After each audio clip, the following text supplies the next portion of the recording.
Bonjour, nouvel épisode du live en direct de Climate Change avec ce matin un thème sur les mobilisations 2.0 autour du climat.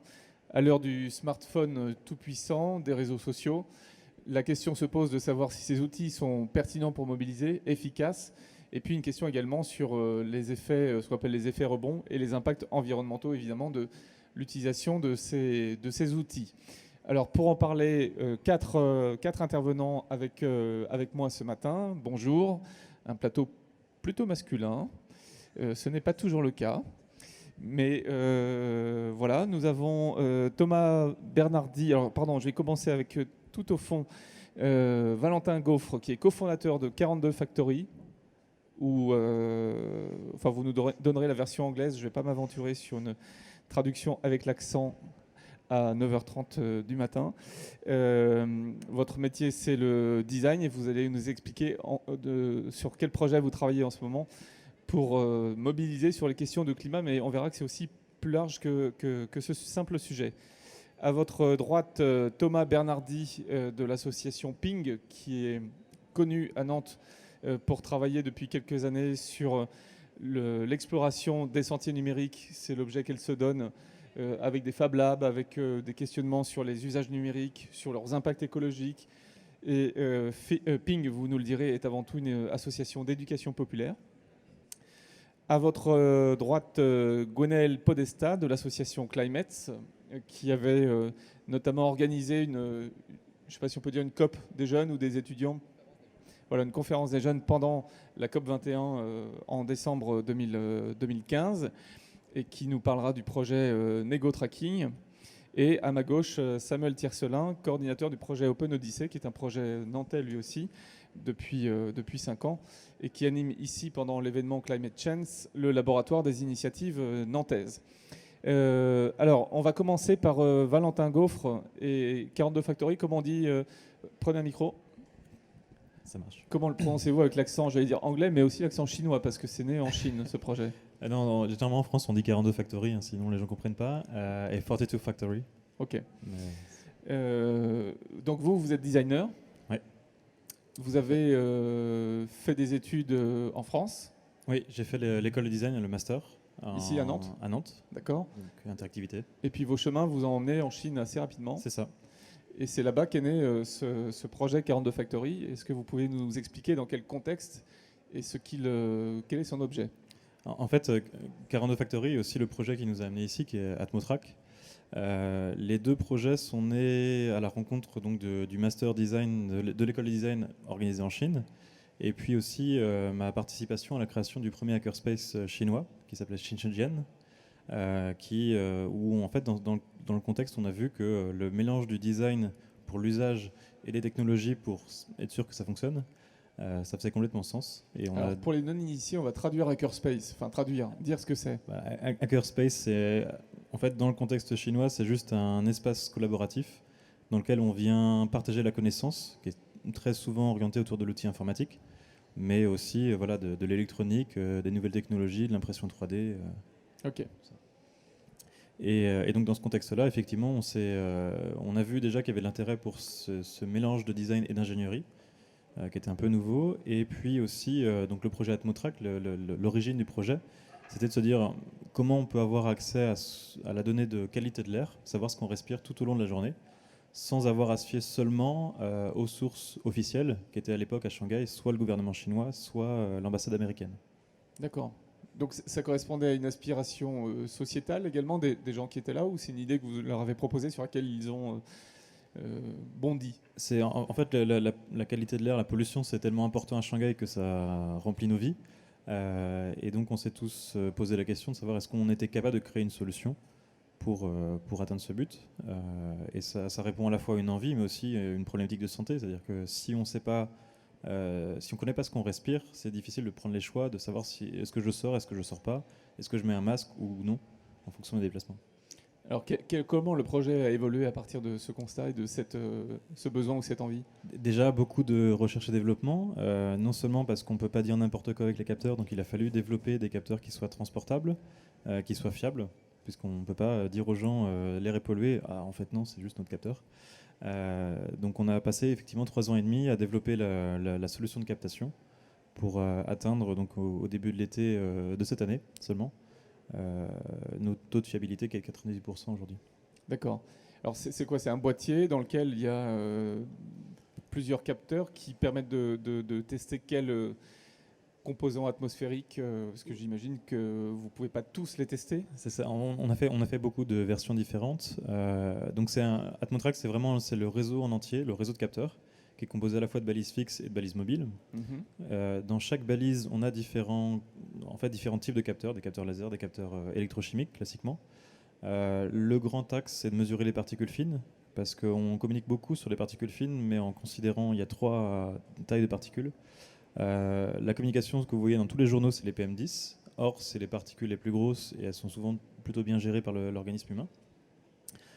Nous, on s'est concentré sur les particules 2.5 et aussi, parce qu'on travaille avec les médecins, sur les particules encore plus fines, donc les PM1, pour pouvoir caractériser en fait, la dangerosité de chacune des particules. D'accord. Donc ça, c'est un des éléments que vous testez. Qu'est-ce qu'il y a d'autre? Après, on s'est basé sur l'indice AQI, donc qui permet d'évaluer la qualité d'un environnement à l'échelle globale. Et on mesure les dioxydes d'azote, le monoxyde de carbone, dioxyde de carbone. On a toute une liste. Il y a 5 mesures principales, qui sont des gaz plutôt. Et puis après, on a l'ozone, on a des choses comme ça. D'accord. Donc ça veut dire qu'on peut mesurer les émissions de CO2 d'une ville, par exemple, enfin d'une ville, d'un quartier, En fait, oui, Atmotrack, c'est vraiment la mesure rue par rue en temps réel. Donc on est capable non seulement de voir un quartier, une ville, mais aussi une rue, voire détecter, faire la différence entre la pollution de fond et la pollution qui est instantanée. Si on a un très vieux camion diesel qui démarre juste devant nous, on va être capable de voir l'émission même des particules fines qui sortent du diesel et aussi la recombinaison, parce que souvent ce qu'on oublie, c'est que c'est pas forcément la sortie du pot d'échappement, mais surtout ce qui se passe après dans l'environnement qui est très complexe. Et c'est là où se crée la pollution. D'accord. L'idée d'Atmotrack aujourd'hui, parce que vous êtes revenu en France, c'est d'en faire un projet économique, industriel. Alors l'inscrire dans l'économie française, oui, parce qu'aujourd'hui on produit et on fabrique tout en France. Et c'est aussi, en fait, on s'est rendu compte que voilà, la problématique de qualité de l'air, c'était pas seulement Shanghai, c'est aussi Paris, c'est aussi n'importe quelle grande ville et plus largement la population, n'importe qui respire. Donc on inscrit ça, en fait, on s'est dit voilà, on vient du milieu DIY, de do it yourself. Il y a beaucoup de projets déjà citoyens, de mesures dans ce style-là. Mais on va avoir une démarche inclusive, c'est-à-dire qu'on met aussi bien des acteurs du médical, de la santé, que des acteurs publics, des collectivités dans la boucle. Et on inclut tout le monde, vraiment. Si vous voulez travailler sur ce sujet-là, venez nous voir, on discute avec vous. Et on essaie de faire quelque chose de périn. Donc pas forcément une machine capitalistique, c'est-à-dire qu'on a tout financé en fonds propres et c'est un choix depuis le début. De ne pas forcément faire appel dans un premier temps aux investisseurs. Pour être sûr que voilà, on reste sur cette image on communique sur la qualité de l'air d'une manière neutre. On n'est pas influencé par tel ou tel justement lobbyiste, on va dire. Mais dans un pays comme la France, il y a un réseau qui est déjà mis en place. On pense au Air Paris, Air Pays de Loire par exemple, ici. Comment est-ce que vous substituez, vous venez en complément? C'est quoi vos relations? On vient vraiment en complémentarité parce que quelque part, nous, on leur apporte une finesse de la mesure et une instantanéité. Et eux ont quand même des machines, il faut le reconnaître, qui sont beaucoup plus précises et on va voir, nous, la quantité de particules, ça nous suffit pour donner le caractère dangereux. Eux vont voir comment sont composées les particules. Ils ont aussi une connaissance qui est tout à même de venir en complémentarité du réseau Atmotrack et inversement. Donc on travaille avec une partie déjà des associations qui gèrent ce genre de réseau. Et puis on vient enrichir en fait leur base de données, parce qu'aujourd'hui ils ont très peu de stations qui sont très coûteuses à la maintenance. Et nous on propose justement un système qui est abordable, qui permet d'arriver à une finesse plus importante. C'est quoi votre objectif en termes de chiffres, si vous en avez un? L'objectif, c'est à terme d'avoir dans les grandes villes à peu près un capteur pour 1000 habitants. Ça nous permet donc c'est la complémentarité d'avoir une mesure très fine et aussi instantanée. Et puis après, voilà, c'est à terme à la fois pouvoir équiper les villes qui ont déjà des réseaux comme Air Paris ou Air Pays de Loire, mais aussi de travailler avec les pays qui sont en voie de développement, qui n'ont pas encore de réseau de mesure, et dans lesquels on peut déployer quelque chose très rapidement. Oui, de leur permettre d'accéder plus rapidement à la mesure et la connaissance. Et vous pensez que le fait d'avoir cet équipement, d'avoir cette information, de la mettre en réseau, ça peut aussi, parce qu'on parle de mobilisation citoyenne, ça peut aussi contribuer d'une part à la sensibilisation, voire à faire pression sur le politique pour que les choses évoluent? En fait, il y a ces deux aspects-là. Premièrement, justement, on est dans la même démarche que d'autres ici. C'est qu'on permet aux gens de se rendre compte que la qualité de l'air, c'est pas seulement Paris qui est pollué, c'est aussi moi dans ma rue, chez moi à Nantes ou dans n'importe quelle petite ville qui potentiellement a une pollution locale. Donc on inscrit dans la vie de tous les jours, de tous les gens, une donnée qui est au départ intangible. Parce que la pollution, c'est pas forcément l'odeur, c'est aussi des choses qu'on ne voit pas forcément. Et puis le second volet, j'ai perdu. C'est la pression. Quand je dis pression, c'est le fait de pouvoir faire pression sur le politique. Faire pression, c'est pas le but d'Atmotrack. Au contraire, c'est de leur donner les outils pour qu'ils puissent communiquer. On s'est rendu compte dès le départ que dans les collectivités, la qualité de l'air, c'est un sujet qui est très complexe. Donc tout le monde n'a pas forcément les formations pour le comprendre. Et on s'est aussi rendu compte que les politiques aujourd'hui de développement durable, de transition énergétique, c'est quelque chose qui, en tant que citoyen, on est souvent dans le côté subi. C'est-à-dire qu'on nous dit du jour au lendemain, vous n'avez plus le droit de prendre votre voiture en ville. Pour autant, si on n'a pas la communication et si on n'est pas capable de savoir à quel point c'est efficace, ça reste quelque chose qu'on subit. Donc Atmotrack donne les outils aux collectivités pour comprendre, savoir quels sont les quartiers prioritaires et comment les impacts pourraient être les plus importants. Et puis pour les citoyens, justement, on peut voir l'avant, l'après, rue par rue, et se dire, ok, cette loi-là qui est très globale, est-ce qu'elle a une influence sur moi? Et auquel cas, affiner ses choix. Donc le but n'est pas de faire pression, c'est au contraire de faciliter la communication entre les différents acteurs. D'accord. Mais est-ce qu'on peut imaginer, je crois avoir vu ce type de projet il y a quelques années, qu'une une montre portée par n'importe qui, dotée de petits capteurs, permettrait de densifier encore le réseau que vous évoquez? On y arrivera. Pour l'instant, très honnêtement, la taille, c'est quelque chose qu'on peut mettre sur un sac à dos ou dans le cadre d'un vélo. Une montre, c'est encore un peu gros. D'accord, ça ne serait pas assez précis, c'est ça? Ouais, c'est ça. D'accord. Petite question sur la durabilité et sur l'éco-conception éventuelle du dispositif. Dans la mesure où il y a des éléments chimiques, notamment, est-ce que ça signifie qu'il faut le renouveler régulièrement? Oui. En fait, tous les capteurs ont une dérive. Aujourd'hui, elle est contrôlée. Et justement, dans la conception électronique, on a fait en sorte que les capteurs qui sont à changer, ça peut être, ça va généralement d'1 an à 3 ans. Ces capteurs-là, on puisse les changer, les recycler, sans avoir à changer l'intégralité du dispositif. D'accord. Donc on prend ça en compte dès maintenant. Ce serait hypocrite de ne pas le faire. Ok, c'est dans vos préoccupations. J'imagine que c'est pas simple, mais vous l'avez en tête. C'est pas simple, ça a aussi un coût, quelque part. Mais on est dans une démarche vertueuse, donc on ne peut pas dire on va communiquer sur la qualité de l'air, mais en même temps ne pas se préoccuper de comment nous on pollue, quoi. D'accord. Alors j'imagine que ce dernier point doit retenir particulièrement l'attention de Thomas Bernardi, qui est à votre droite, et de l'association Ping, puisque sur l'exploration des sentiers numériques, le fait de mettre un peu en perspective nos pratiques numériques, même si là on voit que c'est pour le meilleur finalement, enfin en tout cas c'est pour l'information, la sensibilisation, l'éducation et pour la santé, c'est pas sans effet retour. On peut peut-être en citer quelques-uns et sans s'y attarder, trouver surtout proposer des chemins pour faire avec. Comment est-ce que vous voyez ces choses? Alors bonjour, j'ai du son là, voilà. Merci de donner la parole à notre association dans ce cadre-là. Pour faire simple, pour se présenter, Ping, c'est une association qui travaille sur les technologies, qui essaie de comprendre en quoi ces technologies impactent la société dans laquelle on vit, sur différents aspects, d'un point de vue socio-économique, mais également, comme tu le dis, environnemental. Donc on fait un travail, on va dire, d'investigation, d'animation de réseau. On essaie de comprendre un petit peu les rouages, les mécanismes de fabrication de la chaîne des technologies. En effet, là tu commences par poser une question directement assez complexe, à laquelle c'est difficile de répondre comme ça de but en blanc. Évidemment, nous, on a un projet qui a un petit peu fait écho, qui fait écho à cette question-là, qui s'appelle Slotech, qui est un projet qui a été développé à partir de 2013 et qui vise à comprendre les phénomènes de l'obsolescence, alors programmés ou pas, des technologies. Parce que c'est vrai qu'on s'est retrouvé avec énormément de déchets, de D3E, comme on dit, hein, déchets électroniques, électroménagers et électriques, dans nos ateliers. On ne savait pas trop quoi en faire.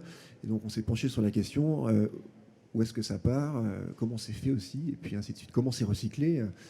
Donc on a mené ce projet depuis 2013 sur différents aspects. Un travail d'investigation, essayer de comprendre le processus de fabrication de ces technologies-là, depuis l'extraction des minerais jusqu'à leur transformation, jusqu'à l'assemblage et jusqu'à l'utilisation ici, et puis le recyclage, et puis les déchets. Et puis à côté de ça, on a aussi essayé d'être dans l'action parce que c'est intéressant de constater les choses, même parfois quand elles sont désagréables à constater, mais après il faut pouvoir être tout dans l'action. Donc on a mis en place un réseau de réparateurs et des ateliers de réparation pour essayer de mobiliser un maximum de personnes sur la réparation de leurs objets, on va dire, domestiques, que ce soit aspirateur, grille-pain, smartphone, voilà. Donc ça fait 3 ans qu'on fait des ateliers comme ça mensuels, voire plus, mais en tout cas au moins mensuels de réparation. Et c'est peut-être en ce sens-là qu'on est le plus proche de la thématique abordée aujourd'hui. Après... Ce sont des ateliers d'auto-formation. Enfin, ce sont des ateliers de co-réparation où les personnes viennent apporter un objet qui est défectueux et il y a quelqu'un qui les accompagne et qui leur montre... Donc elles vont apprendre à le réparer. Voilà. Elles sont garanties de réparation parce que de toute façon, on est amateurs. Ce sont des personnes bénévoles, militantes qui viennent filer un coup de main. Et il y a des choses qui sont plus faciles à réparer que d'autres. Et ça aussi des conseils qui sont intéressants dans la mesure où un appareil fabriqué dans les années 70 ou 80 offre plus de possibilités de réparation qu'un smartphone. Pourquoi ? Parce que sa conception est plus simple ? Sa conception est plus simple. Il suffit souvent de l'ouvrir et puis de constater à l'intérieur qu'il y a quelques éléments mécaniques et électroniques qui sont identifiables rapidement et changeables, remplaçables. En ce qui concerne un smartphone, il faut déjà pouvoir l'ouvrir, ce qui n'est pas forcément tout le temps le cas, sans l'abîmer. Et puis à l'intérieur, il y a une complexité technologique qui dépasse souvent les compétences des réparateurs. Et il ne faut pas oublier aussi que dans un smartphone, je parle d'un smartphone, mais je parle d'informatique, les dispositifs que tu fabriques sont du même acabit. Il y a des couches matérielles et logicielles. Donc après, il faut pouvoir aussi accéder aux logiciels. Et c'est vrai que nous, en tant qu'association, on défend ce qu'on appelle la culture libre, c'est-à-dire partage des connaissances et promouvoir les logiciels libres pour pouvoir accéder à ces dispositifs-là, les réparer éventuellement, modifier leurs usages, les adapter à des usages personnalisés ou collectifs. Voilà. Donc oui, il y a des difficultés à réparer ces objets-là. C'est indéniable. Mais ça signifie que puisque là on parle de mobilisation, finalement Ping, vous êtes aussi bien attentif au fond de la mobilisation, c'est-à-dire à quoi elle mène, à quel nouveau comportement, quelle prise de conscience, qu'à sa forme. Tu parles de logiciels libres. Le fait que, par exemple, le savoir informatique puisse être partagé à tout moment, qu'on puisse aller dans le moteur facilement, et que le meilleur logiciel, s'il apporte du bien à l'humanité, s'il est totalement verrouillé, sera à vos yeux problématique. C'est bien ça ? Eh bien, en fait, on pose le constat de dire qu'on observe les technologies, on voit qu'elles sont de toute façon de plus en plus présentes autour de nous. Ça, c'est un constat que tout le monde peut faire, avec nos cartes, nos téléphones, nos voitures même, qui sont équipées d'électronique. Quand on va chez le mécano, maintenant, il sort une mallette électronique pour réparer la voiture. Donc, on se dit, oui, on est dans un environnement de plus en plus technologique, soit. Et pour que les personnes puissent se sentir à leur aise, qu'ils puissent avoir un pouvoir d'agir sur leur environnement, il faut qu'ils le comprennent. Eh bien, pour pouvoir le comprendre, il faut pouvoir y accéder. Alors nous, évidemment, on dit, évidemment, apprenez l'informatique, apprenez le code informatique, apprenez l'électronique, c'est la moindre des choses. Mais une fois qu'on a ces compétences-là, si on ne peut pas les exercer sur notre environnement, si on ne peut pas accéder à ces machines qui nous environnent, eh ben, c'est un petit peu risqué. La balance, elle est un petit peu déséquilibrée. C'est-à-dire qu'on est entouré de machines qu'on ne comprend pas. et auxquelles on ne peut pas accéder, qui sont des boîtes noires. Donc, évidemment, c'est intéressant, comme tu le dis, de pouvoir réparer, de pouvoir ouvrir une machine, de comprendre comment elle est fabriquée, de pouvoir en imaginer d'autres aussi. J'imagine que, Valentin, tu t'es associé ou tu l'as développé toi-même des logiciels, mais c'est bien si ton voisin a repéré un bug et améliore ton dispositif pour capter les particules de façon plus adaptée ou plus précise, j'en sais rien. Voilà. Donc, la question des logiciels libres, c'est une question profondément politique, d'émancipation, émancipation sociale. D'accord, très Voilà. bien. Mais Thomas, on va revenir à toi tout à l'heure. On va parler un peu négo, et tout à l'heure on parlait de tracking. Alors là, c'est un autre tracking puisque ce sont le nom du projet de Gwenel, c'est Nego Tracking, qui est issu d'un dispositif qui a été mis en œuvre pendant la COP 21, donc la négociation sur le climat, c'est ça. Enfin, il y a eu une première expérimentation, en tout cas, de négociation. En Ou fait, de contre-négociation ou d'alter-négociation, je ne sais pas comment on dit. en fait, il y a plusieurs choses. Climate, c'est une association qui a été créée il y a 5 ans maintenant. Mhm. Et donc, dès le début, il y a eu donc c'est une ONG jeune internationale. Et dès le début, il y a vraiment une volonté de s'impliquer dans les négociations climatiques pour proposer des nouvelles solutions. Et du coup, ça s'est passé par le suivi des négociations, forcément. Et du coup, on va aux COP, aux intercessions à Bonn, aux conférences de la CNUC. Donc, il y a toute cette partie de suivi des négociations. Et après, il y a une autre partie qui est plus comment on va sensibiliser les jeunes à cette question, à la question du climat et à la question des négociations climatiques. Et donc, pour ça, on a créé un projet qui s'appelle Copy My City, où là, le projet, c'est un jeu de simulation, comme on dit. Donc, les personnes vont représenter des délégations et elles vont simuler en fait une COP. Et pour après avoir un accord, on va voir après, on a un logiciel qui permet d'agréger toutes les contributions, de voir où est-ce que ça en est.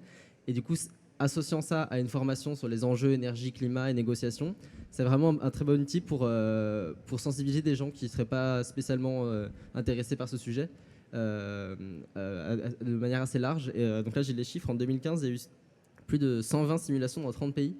Et donc ça, c'est pas nous qui les organisons toutes. C'est assez décentralisé comme organisation. Donc nous, on forme ce qu'on appelle des COP leaders partout dans le monde. Et après, eux, ces COP leaders, ils vont créer des simulations dans leur communauté locale, que ce soit dans leur université, leur association ou leurs amis. Donc voilà, c'est en utilisant forcément des outils numériques. Nous, on les forme, parce que souvent on les forme à distance, et qu'après, eux, ils puissent avoir un contact réel avec les gens pendant la simulation. Si je comprends bien, toutes ces négos qui ont essaimé, vous en êtes à l'origine par le dispositif que vous proposez, ou il y a aussi d'autres associations dans le monde qui font le même travail? Donc nous, on produit les documents de formation, on centralise un peu les formations, et après elles sont réalisées par des COP leaders qui peuvent aussi être d'autres associations locales, par exemple, qui peuvent être intéressées pour faire ça. Donc là, typiquement, on est dans une logique open source. Exactement. Ok. Ça touche, ces négos ont réussi à emmener, à toucher, à mobiliser combien de jeunes? Donc j'ai pas le chiffre en termes de personnes, mais je vous ai dit qu'en 2015, il y a eu 120 simulations dans 30 pays, donc c'est quelque chose qui a vraiment très bien marché. Surtout qu'il y avait l'approche de la COP 21, donc il y avait une sorte d'ambiance où tout le monde s'intéressait vraiment aux négociations climatiques et voulait un peu avoir un événement pour sensibiliser. Il y a même des entreprises qui sont intéressées pour faire des choses comme ça. Et donc là, du coup, ça a un peu évolué après la COP21. On a aussi lancé un nouveau projet un peu similaire, mais qui cette fois-ci simule l'arrivée d'une vague de chaleur dans une ville. Donc, ça s'appelle Heatwave in My City. Et le principe, c'est de simuler une vague de chaleur due au changement climatique et voir en fait comment les différents acteurs réagissent et comment ils collaborent ensemble pour faire face à ce défi. D'accord. Il m'avait semblé que le projet de COP pouvait déboucher aussi sur une simulation sur les températures. Oui, exactement. Ouais. Donc on utilise un logiciel qui s'appelle Sea-Roads. Ouais. Qui est donné par Climate Interactive, qui est donc un partenaire du projet, Mhm. et qui permet en fait d'agréger les contributions, et qui utilise des modèles énergie-climat pour agréger les contributions. À la fin, on voit par exemple si on agrège les contributions des différentes personnes, on dit ah là on est arrivé à 2,4 degrés, donc on n'est pas tout à fait au stade des 2 degrés. Et là, ça permet d'enchaîner par exemple sur des réflexions sur qu'est-ce que ça veut dire un monde à 2,4 degrés. en D'accord. comparaison de 1,5 par exemple. Donc pour bien se représenter, moi je peux participer par exemple, être le représentant de l'Australie et dire Tout à fait. ben, moi je veux continuer d'extraire mon charbon ou je sais pas quoi.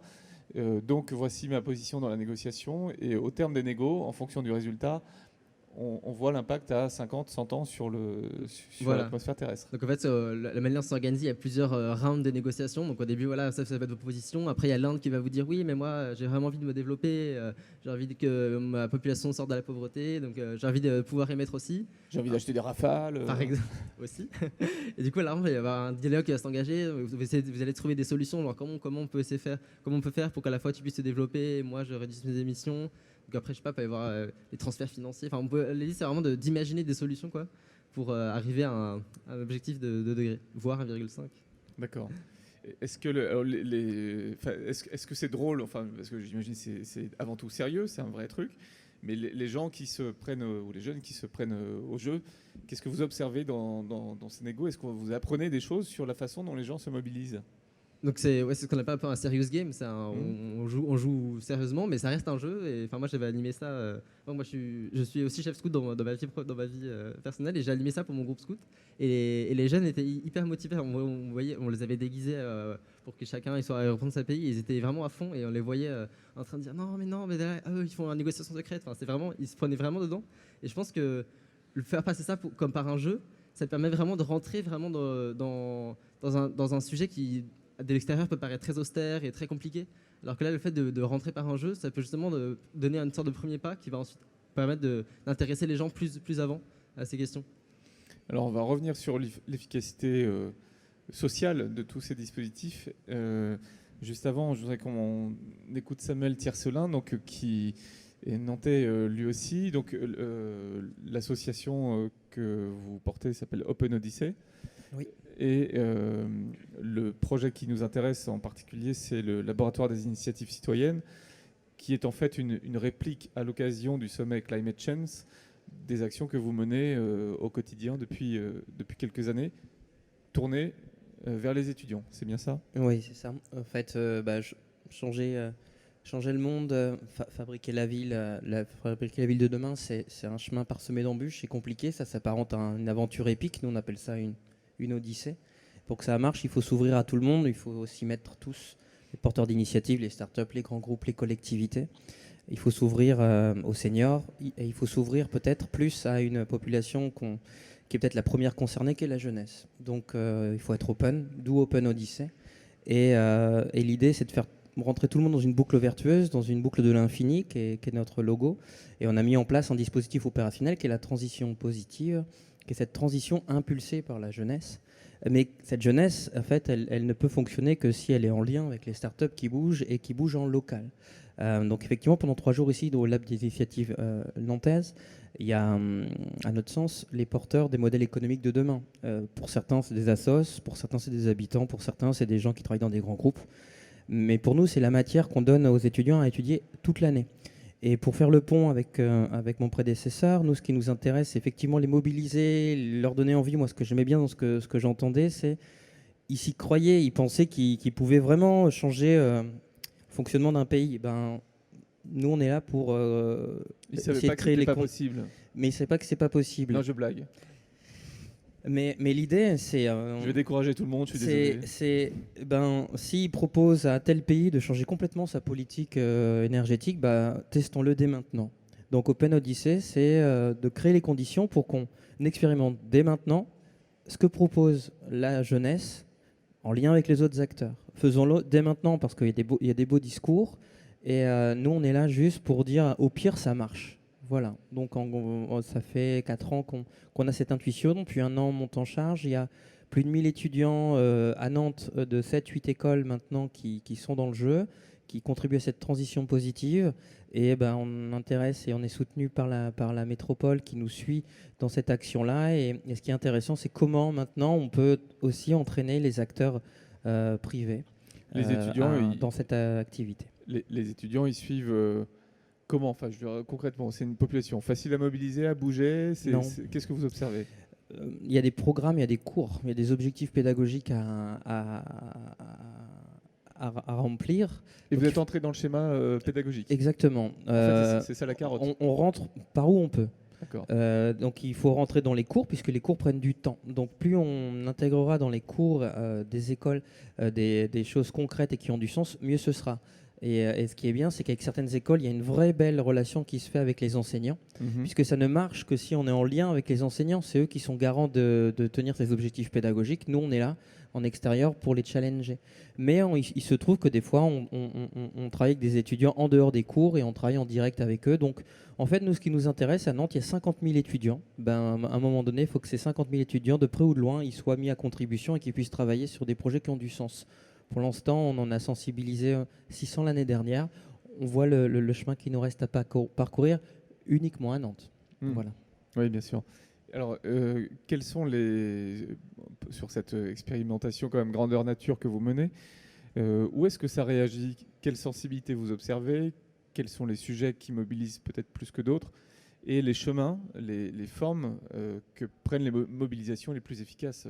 Enfin, s'il y en a, hein, je ne vous demande pas des martingales, mais... Il faut leur parler concret, ça marche à partir du moment où on leur fait rencontrer des porteurs de projets qui ne sont pas forcément connus. Pourquoi? Parce qu'ils ont autre chose à faire que de communiquer. Donc ils sont dans le faire. Tous ces gens qui sont dans le faire, ces gens que vous rencontrez dans les hackerspaces, dans les espaces d'échange, dans les incubateurs, dans les quartiers, ces gens-là, en fait, des fois, ils ne savent pas non plus se présenter, dire ce qu'ils sont. Donc effectivement, le laboratoire des initiatives nantaises, c'est déjà aussi pour eux un focus particulier sur qui ils sont.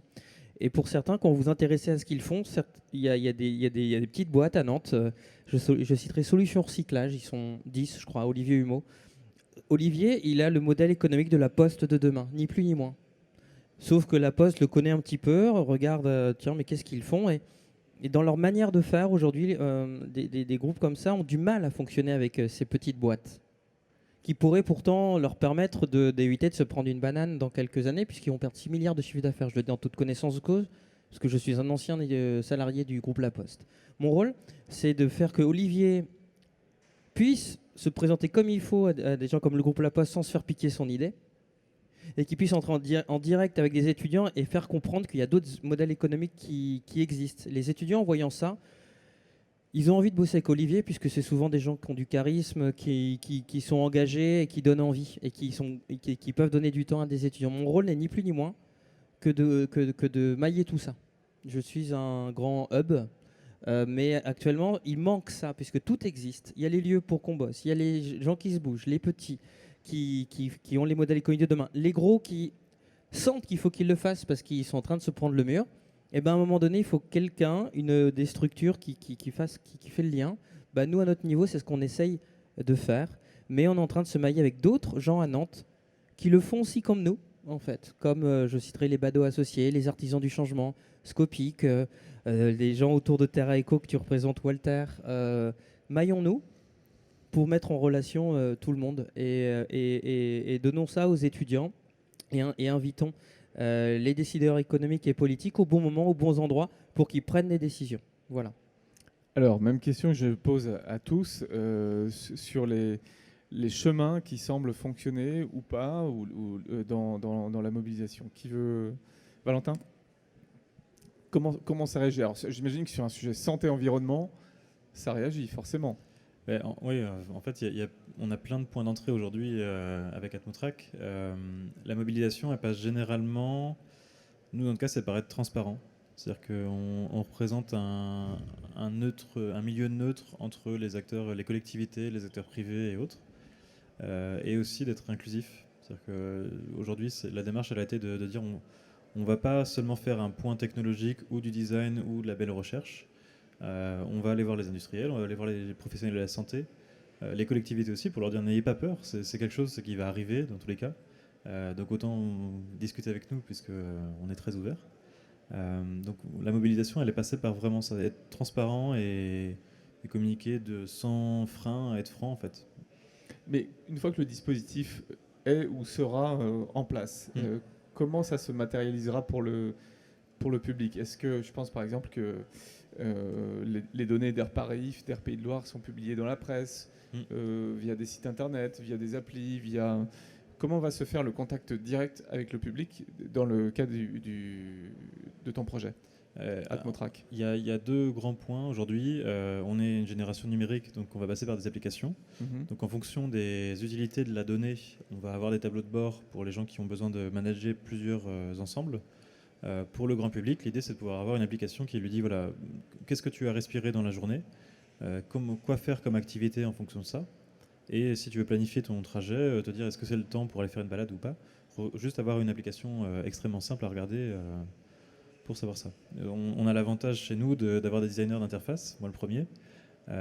Donc on sait très bien rendre simple une donnée qui est très compliquée. Et c'est là où on se reconnaît aussi avec les gens de Climate, c'est qu'on sait que la visualisation d'informations, si elle est bien faite, elle ne communique pas de manière erronée des données qui sont fiables. Et puis aussi, elle permet aux gens de se rendre compte vraiment des choses. C'est plus simple de voir sur une infovise en quelques secondes où je me situe moi que d'avoir à parcourir un document de thèse de 400 pages, quoi. Oui, bien sûr. Mais ce que j'entends en filigrane, c'est que de la même façon que quand je prends ma voiture, je mets en route une application qui va m'orienter en termes de trafic, par exemple. Dans la vie quotidienne, ce qu'on entrevoit, c'est que demain, on va s'orienter dans notre quotidien en fonction des pics de pollution atmosphérique pour faire telle ou telle activité, c'est ça? Ou pour le faire dans tel ou tel quartier? Non seulement ça, c'est-à-dire qu'à partir de la donnée que nous on collecte, il y a n'importe quelle start-up ou entreprise qui veut faire ça est capable de le faire. Non seulement s'orienter, mais aussi pouvoir connaître l'impact prédit de son trajet.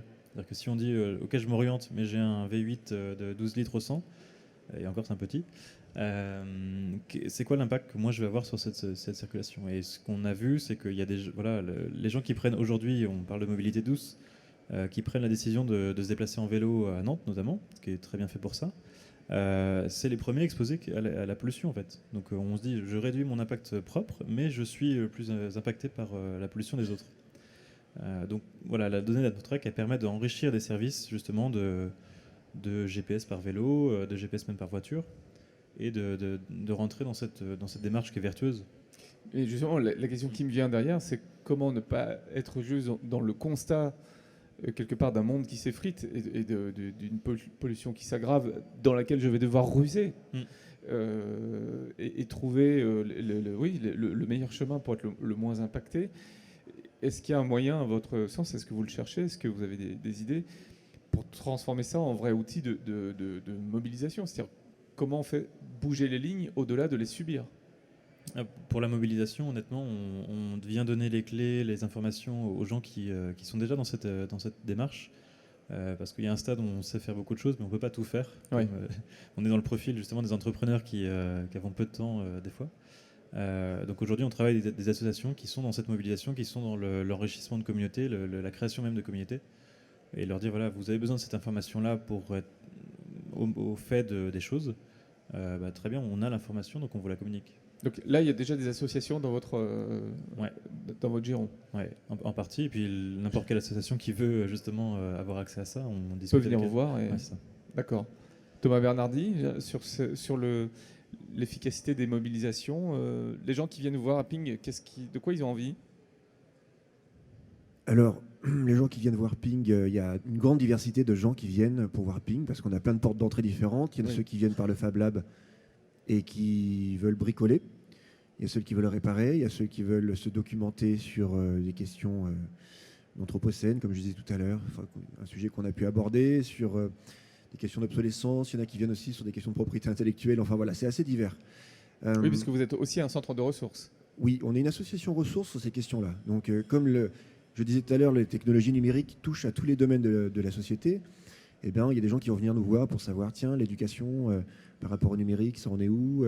Donc évidemment, on n'a pas réponse à tout et on s'associe avec ce qu'on appelle des explorateurs associés, des gens qui sont compétents sur des sujets, comme une personne sur la propriété intellectuelle, qui est un doctorant en droit, qui va nous accompagner là-dessus pour avoir des réponses plus précises sur la culture libre. Bref, ce que je voulais dire aussi, c'est que de là où je vous parle, moi personnellement, c'est ça aussi avec un bagage de développeur. Enfin, je développe en langage de programmation, de l'électronique aussi, en ligne de commande Linux. Enfin, voilà, je vous parle de quelqu'un, du point de vue de quelqu'un qui connaît la technologie et qui a étudié un petit peu aussi ces modèles de fabrication. Et j'aurais envie de dire que le virtuel et souvent ce qu'on dit le virtuel, les technologies numériques ne sont pas virtuelles justement. Les technologies numériques ne sont pas virtuelles, elles ont un impact écologique assez conséquent.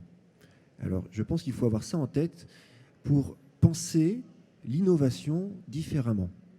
Alors justement, c'est une note positive que je donne là, c'est-à-dire on peut imaginer innover et proposer des solutions à des problèmes avec autre chose que des solutions high-tech. Alors évidemment, je suis un peu à contre-courant en disant ça, mais il y a des gens qui ont déjà un peu pensé à ces questions-là, à ces solutions-là. Je pense notamment à Philippe Biouy, qui est ingénieur sur les minerais, sur les ressources en minerais et en énergie, qui a écrit quelques ouvrages là-dessus. Dont l'âge des low-tech. L'âge des low-tech, par exemple, exactement, et qui propose d'inventer des solutions qu'on puisse produire en local, qu'on puisse réparer, qui ont un faible coût énergétique. Donc il faut maintenant, en tant que designer aussi, penser à des solutions de cet ordre-là qui soient innovantes et qui puissent avoir un impact social et écologique faible. C'est-à-dire qu'en fait, la simplicité et la légèreté écologique, c'est aussi du génie. Oui, je pense qu'il faut s'en rendre compte maintenant de toute urgence et qu'on est devant le fait accompli. Enfin, le climat, c'est un constat maintenant difficile à renier, qu'il se réchauffe. Donc, et qu'il y a des transformations liées aussi à la pollution. Enfin, c'est-à-dire, il y a des constats qu'on peut faire tous les jours. Donc, il faut avoir un curseur bien positionné entre le coût de développement de certaines innovations et leurs solutions qu'elles sont censées apporter. Je pense qu'il y a un équilibrage à trouver sur lequel il faut vraiment se pencher urgemment aujourd'hui, dans la conception. On parlait d'éco-conception tout à l'heure, mais je pense que c'est vraiment un sujet fort aujourd'hui. Et voilà. Et il n'est pas interdit de réviser ces notions qu'on a de progrès aussi, d'innovation, qu'on partage tous plus ou moins. Et je pense qu'il y a un travail d'imaginaire à refaire là-dessus. Que le progrès doit être un progrès humain, avant tout, et pas forcément technoscientifique. C'est des choses qui sont importantes aujourd'hui. Hein. J'ai envie de porter aussi ce message-là. C'est pas de la technophobie. Hein. Je suis pas technophobe, j'ai pas peur de la technologie, puisque je pratique. C'est ton métier, oui. Je la fréquente au quotidien, je la côtoie. Et je pense que c'est important parfois d'avoir un regard un peu décalé sur ce que... Et d'essayer de lui donner un autre visage, c'est ça ? Voilà. Ok. Gwenaël, est-ce que le public que tu touches dans les COP te semble réceptif aussi à cet aspect-là de la mobilisation numérique, technologique ? Je veux juste réagir à ce que disait Thomas, c'est que je suis tout à fait d'accord avec cette idée de low-tech, etc. Mais je pense qu'après, on ne peut pas tout balayer d'un revers de main, et je pense que ce n'est pas du tout ton propos. Et par exemple, nous, en tant qu'ONG internationale, je pense qu'on fait des choses super, mais ça aurait été impossible à faire si on n'était pas toujours connecté sur Internet, si on ne s'envoyait pas 50 000 mails. Et on sait bien que ça a un impact écologique. Voilà, à chaque fois qu'on envoie des mails, je ne sais plus combien de grammes de CO2 c'est. N'empêche que ça permet aussi de faire des connexions qui n'auraient jamais été possibles sans. Et quand on voit ce que les équipes internationales qu'on a font, je pense que voilà, c'est juste pour nuancer. Et du coup, pour répondre à ta question, c'est quoi ta question déjà ? C'était ça, c'était comment vous intégrez ces sujets. Donc tu réponds déjà que voilà, le numérique est avant tout une chance pour vous. Voilà, et, je comprends. Et du coup, nous, la manière d'essayer de toucher les gens, c'est vraiment en commençant sur les choses qui commencent par leur vie, qui les affectent dans leur vie quotidienne. Et donc par exemple, on a à la COI, donc la conférence des jeunes, la 11e conférence des jeunes qui s'est tenue à Paris l'an dernier, avant la COP, pas pendant la COP. Qui est en fait un événement annuel qui se passe tous les ans avant la COP. Et là, c'était co-organisé par Climate et 4 autres associations jeunes. Et on a vraiment essayé de toucher un public qui ne soit pas déjà sensibilisé aux négociations climatiques. Et, parce que notre objectif, c'était de faire venir 5000 jeunes à la COI. Et donc pour ça, clairement, il fallait aller au-delà de nos réseaux habituels d'ONG. Et du coup, là, on a vraiment travaillé sur des aspects... connexes à l'environnement, mais qui peuvent être des portes d'entrée pour d'autres types d'acteurs. Alors par exemple. Donc par exemple, on a beaucoup travaillé sur toutes les questions d'emploi, sur les questions de transport, sur les questions d'alimentation, qui sont en fait toutes liées à l'environnement et au climat, mais que ça pouvait être des portes d'entrée pour d'autres types de populations qui s'intéressent à ces questions de manière plus précise, et qui pouvaient du coup rentrer dans les questions climatiques par cet axe-là. Et du coup, on avait aussi des ateliers, par exemple, plus de apprendre à faire, pas que apprendre en termes de connaissances. Où c'était par exemple, voilà, comment réparer ton vélo, comment faire ton propre dentifrice, zero waste, etc. Vraiment des choses vraiment qui agissent dans ta vie au quotidien et qui induisent au final une réflexion sur le climat, sur l'action que tu vas avoir sur l'environnement. Et pour rebondir aussi sur la question des nouvelles technologies, donc comme on essayait d'avoir un public vraiment international, mais on était très, très conscient du fait que voilà, il y a un coût carbone au transport. Du coup, ce qu'on a fait, c'est qu'on a organisé des COI locales. Donc, il y avait 6 COI locales organisées dans les différents continents du monde. Donc, en fait, les gens puissent assister à la COI en se rendant soit dans les COI locales s'ils habitent dans la région, ou soit en assistant complètement en ligne. Tout était retransmis sur Internet. Et du coup, il y avait des interactions permanentes entre la COI de Paris et les différentes COI locales. Donc, il y avait des ateliers en fait, où les gens qui étaient à Paris travaillaient avec les gens qui étaient à San Francisco ou à Tokyo sur des projets très concrets. Et ils échangeaient. Donc, par exemple, il y a eu la COI s'est soldée par la rédaction d'un manifeste. Et du coup, là, il y avait des échanges, des débats sur qu'est-ce qui devait dans le manifeste, sur certains chapitres très précis, avec ces différentes COI locales. Donc, bien que ça ait un coût carbone, je pense que le coût est nettement plus faible que si on avait dû faire venir tous ces gens à la COI. Et ça permet justement de créer des liens entre des gens qui ne se seraient jamais rencontrés et qui forgent une sorte de solidarité un peu internationale de jeunes. Enfin, je trouve que c'est vraiment motivant comme esprit. Ok. Samuel, petite question sur cet aspect. Retour des technos, est-ce qu'il est perçu? Je pense que tu travailles à l'école du bois, par exemple. Est-ce que les designers, est-ce que Ouais, sur cette... on s'est en tête? Moi, je suis très sensible sur le côté slow tech et puis ce que tu disais aussi, c'est qu'on en a quand même besoin. Et on se rend bien compte aujourd'hui qu'il y a des innovations sur lesquelles avancer. Il faut en prendre en compte l'impact des IT. Donc tout ce qui est Green IT, j'aimerais rebondir là-dessus. Nous, on a commencé à le travailler avec des étudiants des écoles d'informatique pour former la génération des informaticiens de demain, ceux qui sont conscients qu'on peut coder autrement pour faire tourner moins les serveurs qui renferment toutes nos données. Donc c'est pas négligeable. Aujourd'hui, on fait des concours, ce qui fait qu'entre la première équipe sur 48 heures et la dernière, il y a un différentiel de 421 entre le premier et le dernier. D'où la marge de progression. Si tous les informaticiens sont formés pour 421 quoi 421 fois plus de consommation d'énergie. On a travaillé sur l'optimisation d'un objet connecté. 421 fois entre la dernière équipe et celle qui a gagné. Vous vous rendez compte, si tous les informaticiens ils sont plutôt dans les derniers par rapport au premier, ce que ça provoque comme avec l'explosion annoncée du numérique, etc. On ne peut pas faire effectivement sans l'arrivée et l'intrusion du numérique, mais il y a des avantages. Mais imaginons des systèmes vertueux pour que si on consomme et on émet plus d'émissions de CO2 et qu'on produit plus de chaleur, que ça soit rebasculé pour faire de la chaleur, des chauffages, etc. Et c'est là-dessus, ce sont des sujets qui sont passionnants et sur lesquels on peut passionner la génération qui arrive. Donc moi j'essaie Nous, notre rôle, c'est juste de les amener à se questionner. On ne peut pas les obliger à travailler sur des projets qui nous intéressent nous personnellement. C'est là que la frontière est compliquée. C'est à partir du moment où on va trop dans leur vie, on est pris pour des donneurs de leçons. Donc c'est cette frontière qu'il ne faut pas qu'on dépasse. Et moi je me dis, là, je trouve formidable ce qu'ils ont, la COI, la manière dont ils l'ont organisée, etc. Mais elle ne se fait pas pendant la COP. La COP, ils ont 187 millions d'euros pour la faire, pour mettre 2000 personnes à décider dans une salle. Je pense qu'on peut faire avec moins, beaucoup mieux, plus efficacement, en mettant des méthodes d'intelligence collective pour co-construire tous ensemble, parce que bon, c'est un bunker. Et ils font des réunions où ils sont 100 autour d'une table avec 2 micros qui passent. Alors est-ce qu'ils arrivent à trouver des bonnes solutions comme ça? Je ne suis pas sûr. Et la COI, ils ont fait ça avec 3 bouts de ficelle. Ils se sont mis en réseau tous ensemble. Ils sont dans le fer. Donc je me dis, tiens, peut-être un ancrage plus au territoire en faisant une COI à Nantes, avec votre capacité à amener quelque chose pour qu'on négocie. Nous, on fait en sorte que tout ce qui sort de cette négociation, on le mette en place. On met des hackerspace et des trucs pour faire et prototyper des choses qui sortent de cette négociation. On prend ensuite Atmotrack pour, sur le long terme, voir si on est meilleur dans l'air à Nantes, quoi.